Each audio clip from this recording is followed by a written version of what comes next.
Buenos días, apreciados hermanos. Un feliz sábado para todos. Vamos a tener una alabanza para la honra y gloria de nuestro Dios. Esperando que sea nuestro agrado.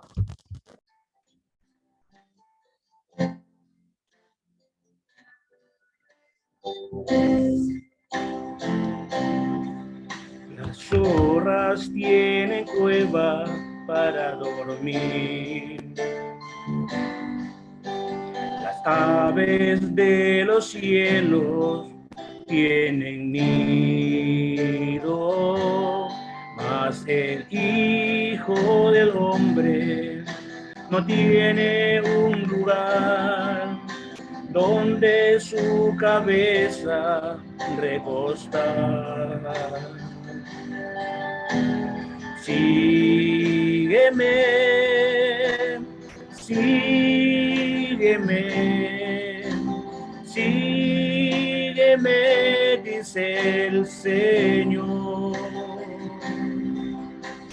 Déjalo todo, yo soy tu heredad, yo te sostendré, dice el Señor. Son muchos los discípulos del Señor, pero pocos le conocen en su intimidad. Son aquellos que oyen la voz del Señor, son fieles y le siguen hasta el fin. Sígueme, sígueme, sígueme, dice el Señor. Déjalo todo, yo soy tu heredad, yo te sostendré, dice el Señor. Al Cordero vi reinando sobre el monte de Sión, y con él todos aquellos que le siguen, aquellos que han dejado todo, aquellos que han vencido, aquellos que le siguen hasta el fin. Sión, Sión, habitación de Dios, como llamas a tus siervos hacia ti. Monte de Dios, la hermosura del Señor, lugar donde está mi corazón. Sígueme, sígueme, sígueme, dice el Señor. Déjalo todo, yo soy tu heredad, yo te sostendré, dice el Señor. Oh, oh, oh. Amén. Amén. Amén. Amén. Amén, amén. Alabado sea el nombre de nuestro Dios con este hermoso canto, que sea de regocijo para nuestras almas, nuestro corazón esté lleno de ese amor eterno de nuestro Creador. Bien, a continuación tenemos el tema central que está a cargo de nuestro hermano Carlos Rivero, que nos visita desde el país de Colombia. Bien. Lo vemos ahí. Sea bienvenido mi hermano, un gusto tenerlo con nosotros, un inmenso bienvenida y que Dios lo acompañe, pues Él nos visita desde Colombia, como le dije, sé que tiene 31 años, un poco más creo yo, de adventista, ¿no? Y trabaja en la Fundación Las Delicias. Queremos conocer un poco más, así que vamos a darle paso a él. Adelante, mi hermano. Bienvenido. Muy buenos días, feliz sábado. Un gran abrazo para todos ustedes, mis amados hermanos. Yo tengo 30 años, así que eso comienzo definiéndole. Yo nací en Venezuela y, y, y bueno, hace muchos años sí salí de Venezuela, pero actualmente estoy acá en Colombia después de haber trabajado como misionero y evangelista en múltiples países de Sudamérica como Bolivia, Argentina, Perú, Chile, también en Paraguay y el sur del Brasil. Y bueno, eh, actualmente soy parte de la dirección del programa educativo de formación misionera de Fundación Las Delicias, aquí en el Quindío, en Colombia. Así que estoy muy involucrado en todo lo que tiene que ver con la parte educativa, con la parte de formación de los misioneros que pues acá formamos y se envían a distintos campos en Colombia, en Sudamérica, Centroamérica, Norteamérica, incluso África y Europa, donde hemos tenido algunos misioneros. Entonces, gracias a Dios por esa oportunidad de poder trabajar, contribuir de tiempo completo en su obra y en este Santo Sábado poder compartir con ustedes.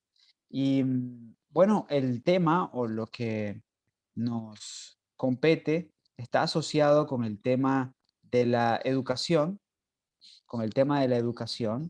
y me gusta el desafío porque el tema de la educación es un tema sumamente importante, de gran valía, de mucha necesidad. Y ya vamos a desglosar un poco el por qué.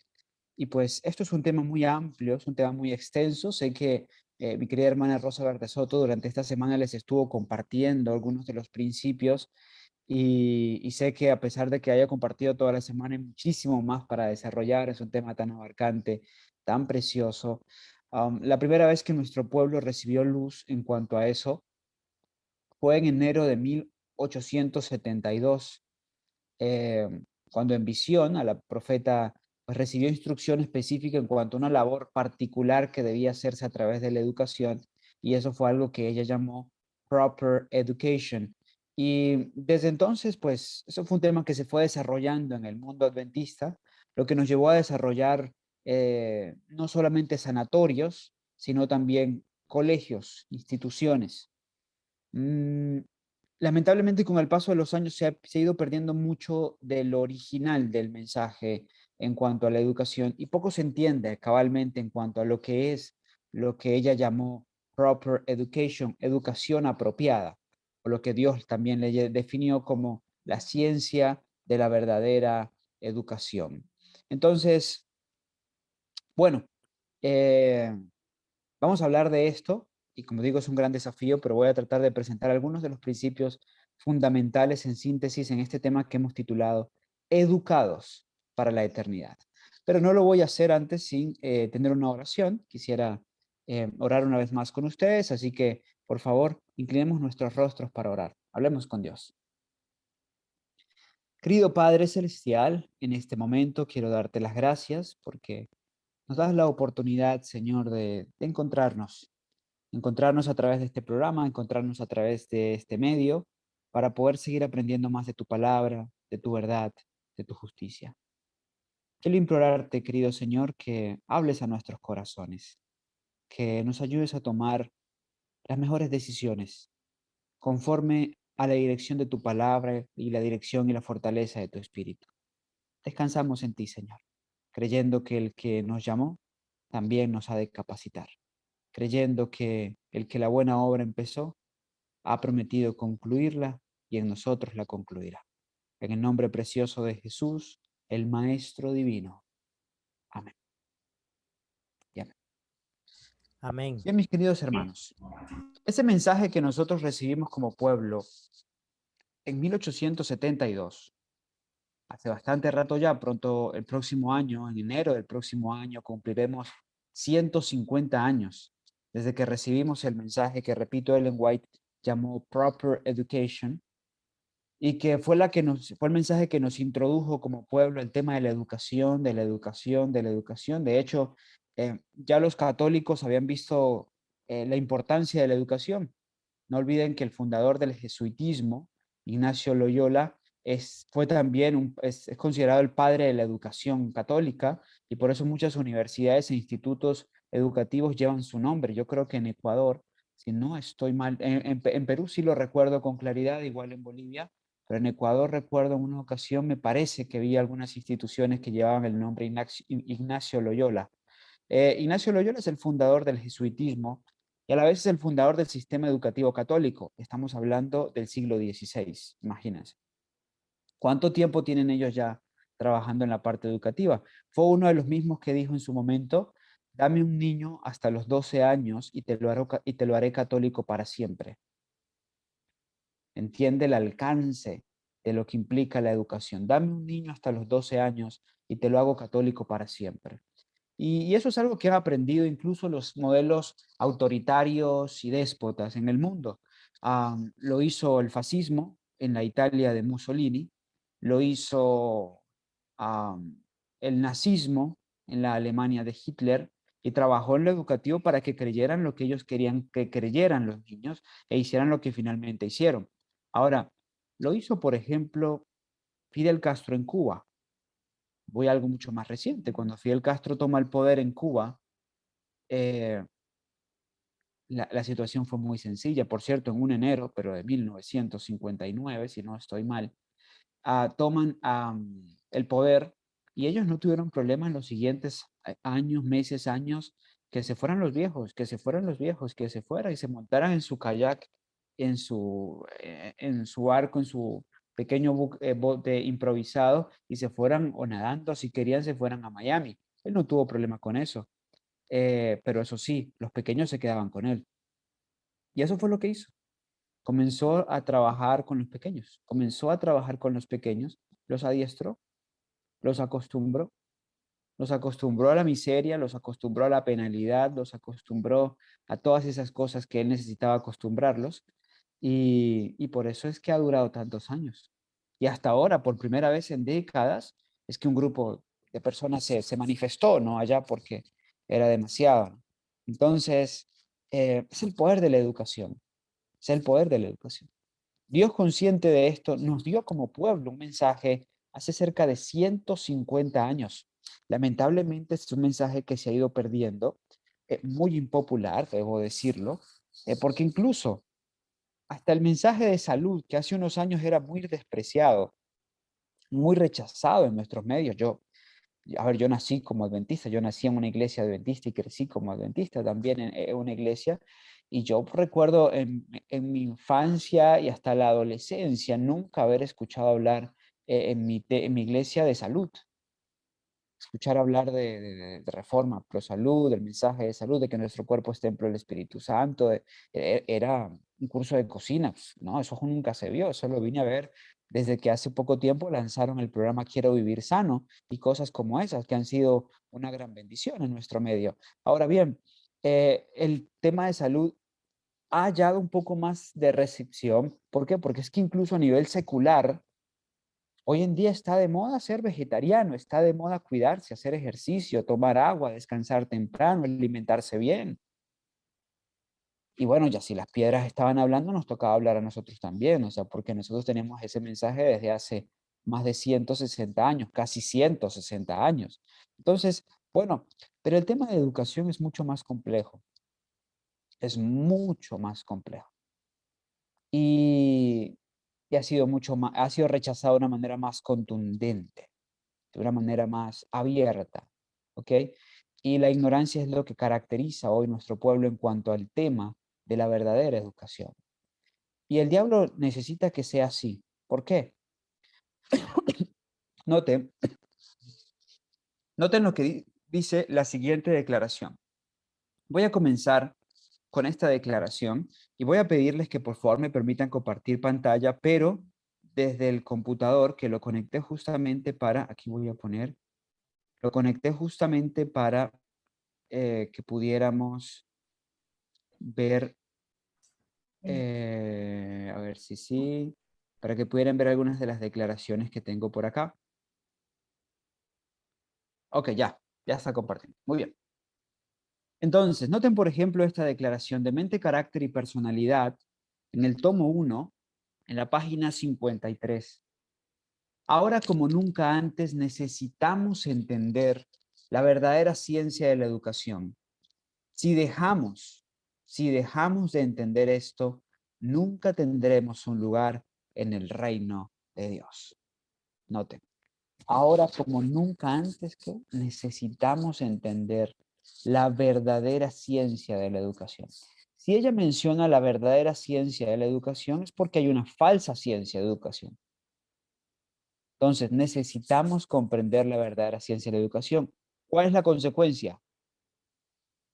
Esta sí es significativa, porque puede que usted piense que los 144,000 sean literales y en realidad resulten ser simbólicos. O puede que usted piense que son simbólicos y terminen siendo literales. Bueno, ni va ni viene, no es un tema que usted le va a habilitar para la salvación. Pero eso no lo puede dejar de entender, porque si dejamos de entender esto, nunca tendremos un lugar en el reino de Dios.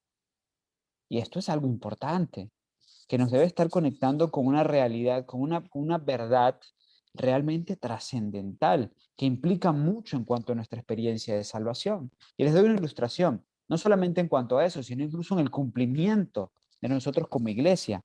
Nosotros existimos, entre otras cosas, para preparar a un pueblo y anunciarle al mundo la buena nueva del regreso de Jesús. Pero es que lo que nos habilita para eso es la experiencia de la verdadera educación. ¿Sí? Vean, les doy una ilustración en caso del pueblo que tenía que anunciar la venida del Mesías, su primera venida.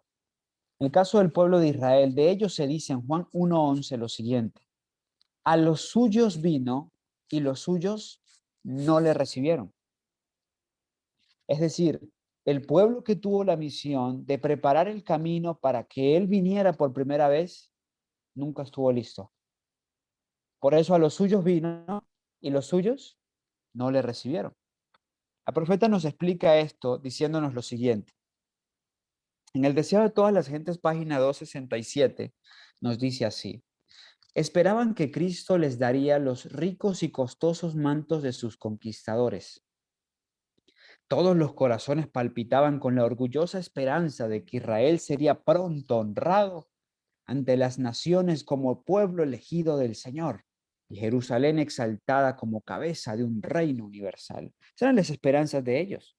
Las esperanzas de ellos eran, oigan, y eso es el resultado de la falsa educación. Nuestro Mesías viene en un caballo blanco, con grandes espadas, con ojos de fuego, liderando ejércitos que nos van a llevar a la supremacía nacional, a la supremacía universal como pueblo elegido del Señor. Y seremos honrados por todos y nos dará los costosos mantos de nuestros conquistadores. Eso era lo que pensaban los israelitas como parte de la falsa educación en la que habían sido formados. Por eso no fueron capaces de reconocer al manso y humilde que apareció montado sobre un pollino. Sigue diciendo la palabra. Cristo frustró esas esperanzas de grandeza mundanal. Y noten uno de sus esfuerzos. En el Sermón del Monte trató de deshacer la obra que había sido hecha por una falsa educación. ¿Por qué fue que Jesús vino a los suyos y los suyos no le recibieron? Por la obra de la falsa educación y de dar a sus oyentes un concepto correcto de su reino y de su propio carácter. Fue entonces la obra de la falsa educación lo que los inhabilitó para poder cumplir su misión como pueblo y preparar no solamente a la nación, sino al mundo para el regreso de Jesús. Eso a nosotros de verdad debe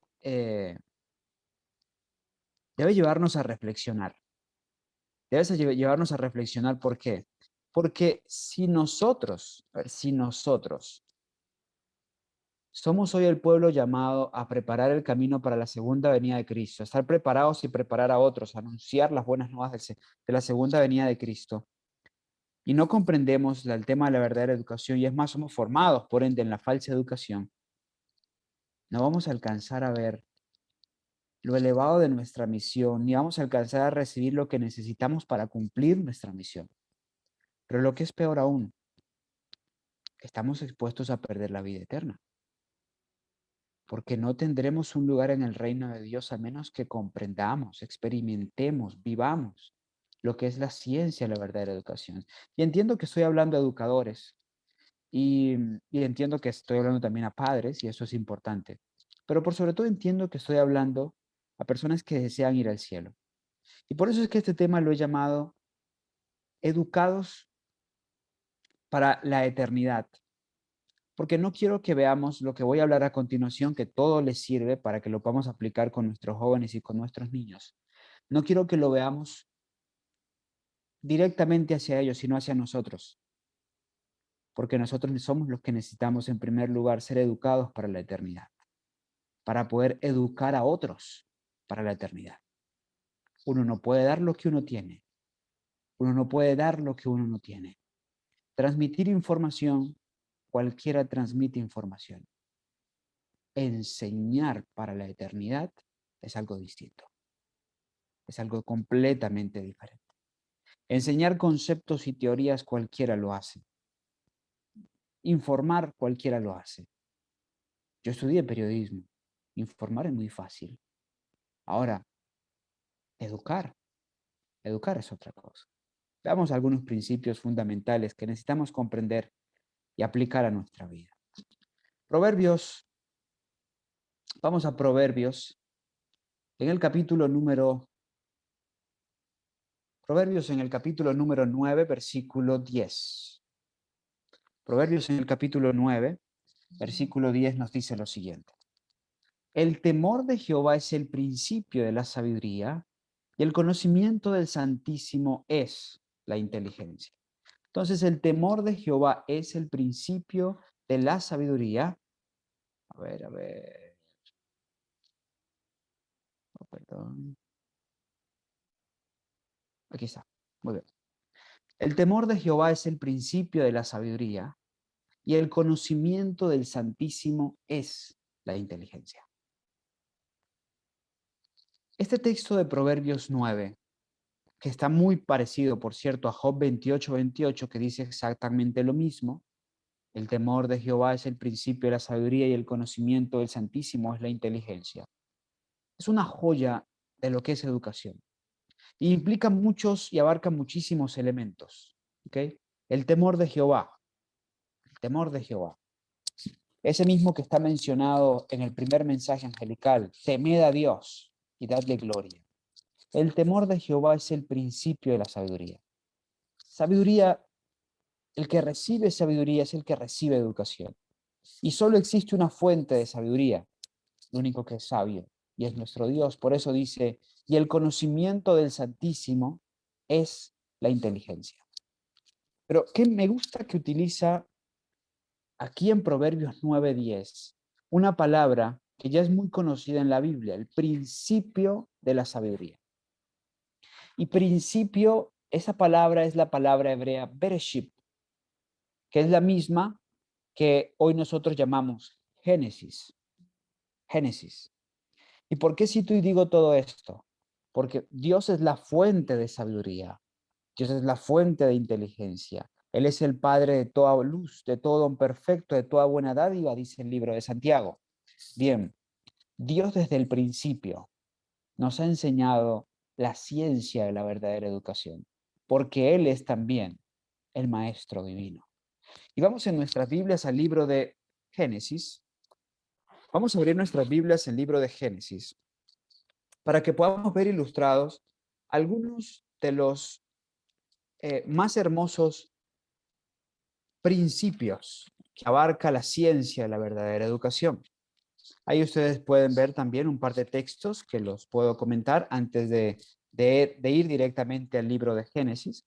Noten, por ejemplo, Job 12:13 dice, con Dios está la sabiduría y el poder suyo es el consejo y la inteligencia.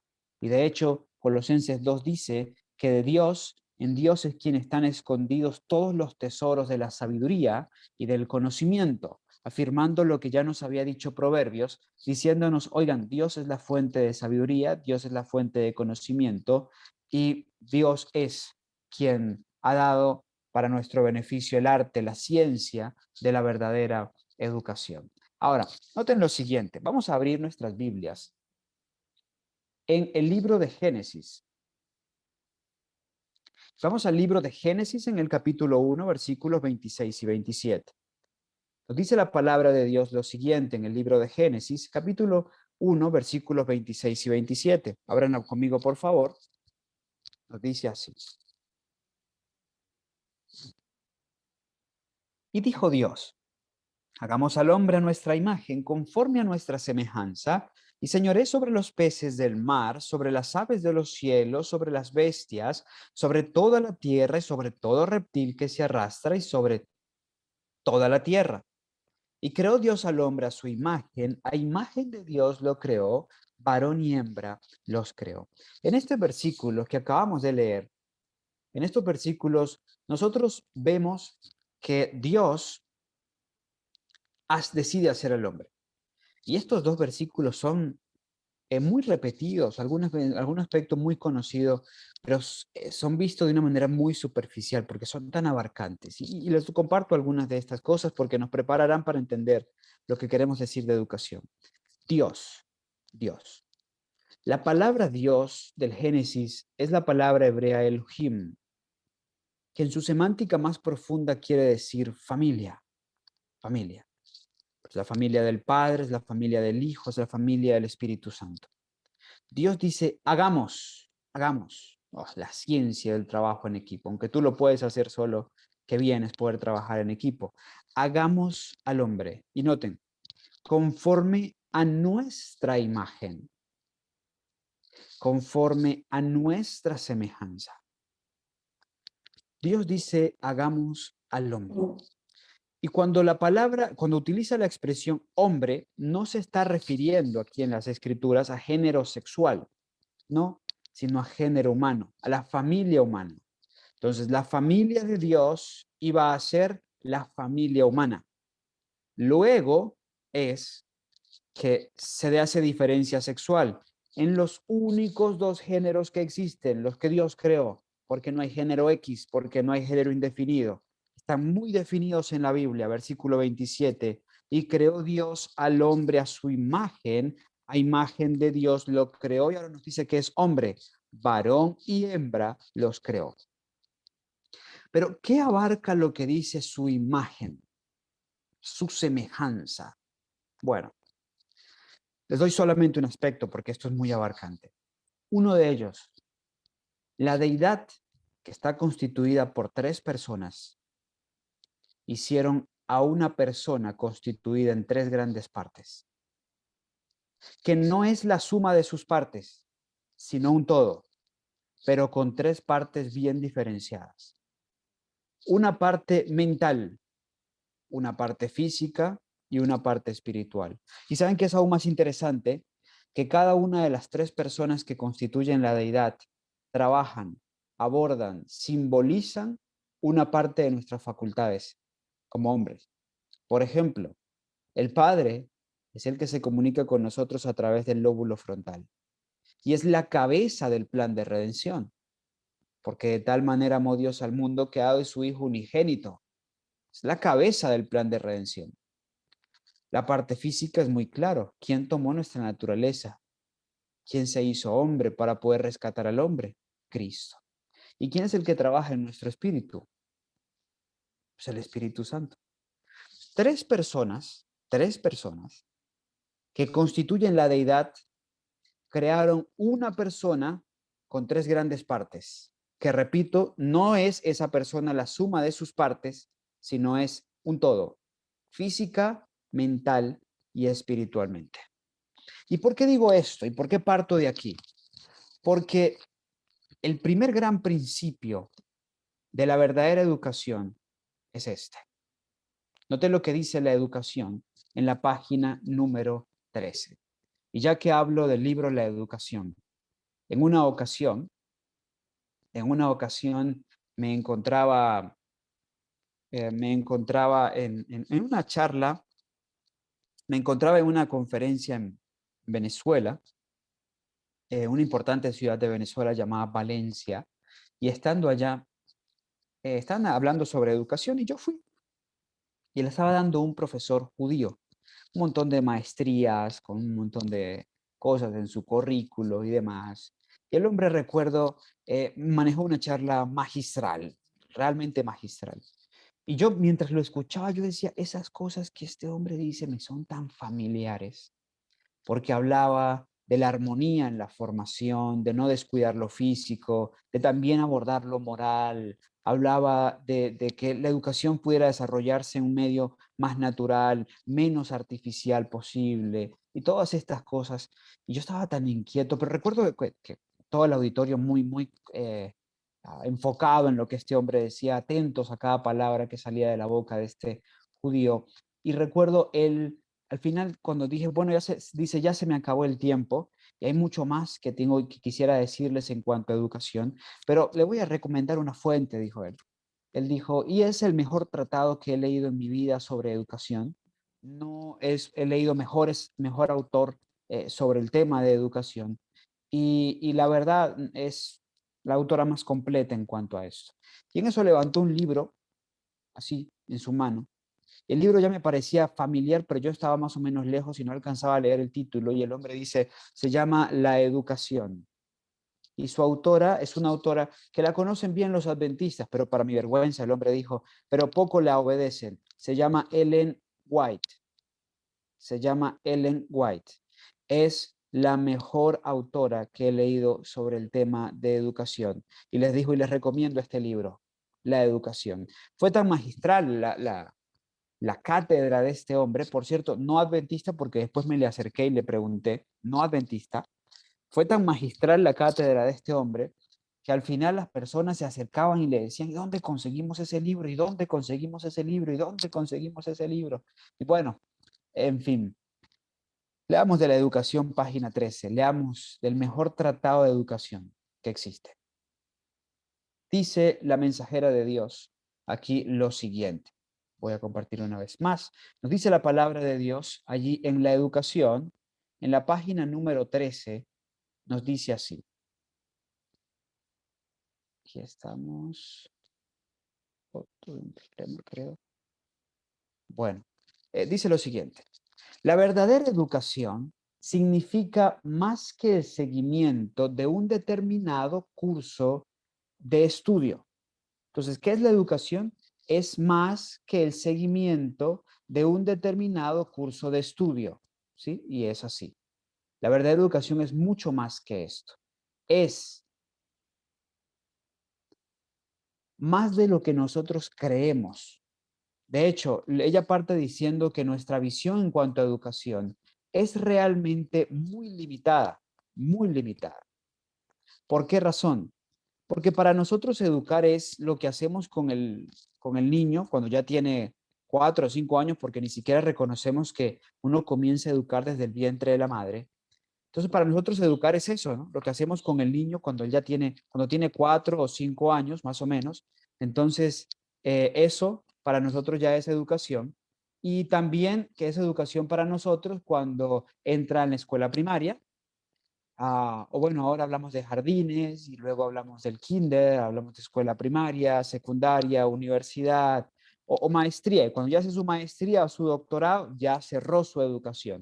Y no, la verdad no es así. Educación es mucho más que eso. Y noten por eso lo que aquí bien nos dice la mensajera de Dios. La verdadera educación abarca todo. Noten cuánto todo el periodo accesible de existencia al hombre. Abarca todo el ser y todo el periodo de la existencia accesible al hombre. Y aquí cuando nos dice todo el ser, pues está involucrado lo que ya vimos. lo que Dios creó, físico, mental y espiritual, y abarca todo el periodo de existencia accesible al hombre. Entonces, yo puedo educar a mi hijo, pero yo también tengo que estar en la ciencia de la verdadera educación. Y puede que yo ya haya hecho mi doctorado y mi maestría, yo debo estar siguiendo en la ciencia de la verdadera educación. Porque de hecho, lo otro no puede ser precisamente, puede que no sea precisamente algo parte de la ciencia de la verdad. Entonces, abarca todo el ser y todo el periodo de la existencia accesible al hombre. Entonces, que nosotros, aunque tengamos 40, 50, 55, 60 años, nosotros debemos estar en la ciencia de la verdadera educación. Por eso dije y llamé a este tema educados para la eternidad. Hubiera preferido llamarle autoeducados para la eternidad. Porque estamos más bien en ese tiempo de autoeducarnos a nosotros mismos y prepararnos para la vida eterna. ¿Qué más nos dice en cuanto a la verdadera ciencia? La educación es el desarrollo armonioso de las facultades físicas, mentales y espirituales. Y seguramente mi hermana Rosa les habló esta semana en cuanto a eso. Y yo se los ilustro un poco en cuanto a lo que hizo el gran médico, el gran maestro divino. El gran maestro divino desde el principio entendió que para él desarrollar a Adán y Eva, y él los hizo con facultades susceptibles al desarrollo, como también nos lo dice el libro La Educación, y para que continuaran desarrollándose por la eternidad. Desde el mismo primer momento, él asumió su lugar como maestro y entonces comenzó ese trabajo y a desarrollar sus facultades físicas, mentales y espirituales en armonía. Por eso noten lo siguiente. Dios hace a Adán y lo siguiente que lo pone a hacer es el sábado. Porque lo hace en el sexto día. Y entonces el primer día completo en la vida de Adán es el de descanso, el sábado. Y usted se preguntará, pero qué cosa extraña. Si la máquina está nueva, ¿cómo le va a dar descanso a una máquina nueva si no está cansada, no está usada? ¿De qué está cansada? No le dio descanso. Pero es que el sábado es un descanso que desarrolla las facultades espirituales. Ese es el día por excelencia donde nuestras facultades espirituales son desarrolladas. Mucho más, porque Dios se introduce en nuestro tiempo y en nuestro espacio. Abro un paréntesis. Yo tengo una serie que se llama Educando para la Eternidad. Se encuentra en nuestro canal. Ustedes pueden colocar en YouTube Educando para la Eternidad.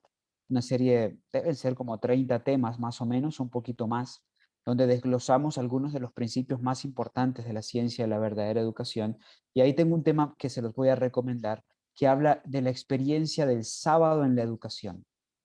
Os recomiendo a ustedes quienes les interesa el tema de la educación. Entonces, Dios lo primero que pone a hacer a Adán es a descansar, a desarrollar sus facultades espirituales. Y luego, ¿qué hace con él? Génesis 2:15, lo mandó al huerto. ¿Y qué iba a hacer en el huerto? En medio de la naturaleza, haciendo algo útil, provechoso para su cuerpo, provechoso para su mente, provechoso para su espíritu. ¿Qué iba a hacer en el huerto? Iba a desarrollar sus facultades físicas. Y es curioso que Dios no le entregó una pelota.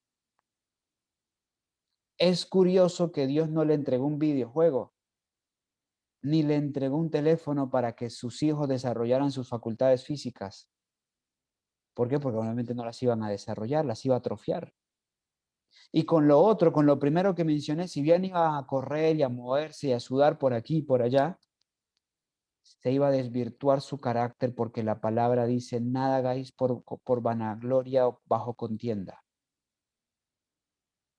Por eso les puso a hacer algo provechoso para sus músculos, provechoso para sus nervios y que a la vez iba a constituir en bendición para ellos porque así se aseguraban el pan de cada día. Y fuera de eso, después de que desarrolla lo físico, lo llama y llama a todos los animales delante de él. Y le dice, bueno, Adán, a ver, Génesis a partir del versículo 19 en adelante. Llega Dios y dice, bueno, Adán, Ahora sí, desarrolle sus facultades intelectuales. Póngale nombre a los animales. ¿Ves la armonía? Primero lo espiritual en sábado, después lo físico y después lo intelectual. Y aquí no solamente es importante, el tema, aquí no solamente es importante el tema de las tres facultades desarrollándose, sino incluso el orden. Nosotros, amigos, cometemos un grave error cuando nos enfocamos tanto en lo intelectual que descuidamos lo demás. Y a la vez eso obra para retardar el desarrollo intelectual apropiado y lo que debería ser. ¿Y qué pasa con el sistema educativo secular no adventista? Y en muchos de nuestros círculos educativos también, que desarrollamos monstruos. ¿Sí? Desarrollamos monstruos, hermanos. ¿Por qué? Porque gente sin moral e inteligente es un peligro. Es un peligro. Por eso la corrupción. Por eso, por ejemplo, el tráfico que más mueve dinero en el mundo hoy es el tráfico de órganos. ¿Sí? Ahora, para que se pueda traficar órganos se necesita gente educada en la ciencia médica, con inteligencia, que sabe dónde cortar, cómo preservar y cómo colocarle a otra persona ese órgano. ¿Me hago entender? Y los que saben de matemáticas entonces se aprovechan para burlar al Estado, para sacar provecho, para sacar dinero por aquí, para sacar dinero por allá. Por eso digo, educar el intelecto sin educar el corazón, sin educarnos moralmente, sin educarnos físicamente, estamos formando Frankensteins, monstruos, gente que va a utilizar el intelecto para el mal, y eso es lo que tenemos en el mundo hoy, como resultado de la falsa educación. No pasa así cuando uno desarrolla en armonía, cuando uno educa en armonía. Y cuando uno educa en armonía y siguiendo la instrucción del médico divino, lo primero es lo moral. Lo primero es lo moral. Y hay algo muy curioso que hacen secularmente, porque Dios pone hasta las piedras a hablar. Por ejemplo, en países como el Japón o en países como Finlandia, me gusta mucho su modelo educativo, estaba leyendo sobre modelos educativos de algunos países.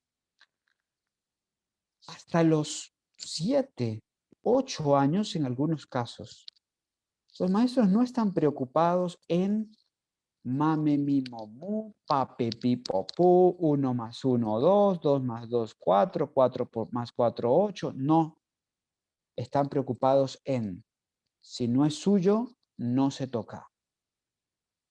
Llegue temprano, sea puntual, sea ordenado, sea respetuoso, respete las leyes, ¿sí? Y mientras hacen eso en lo moral, abordando lo moral, y ellos sin la Biblia,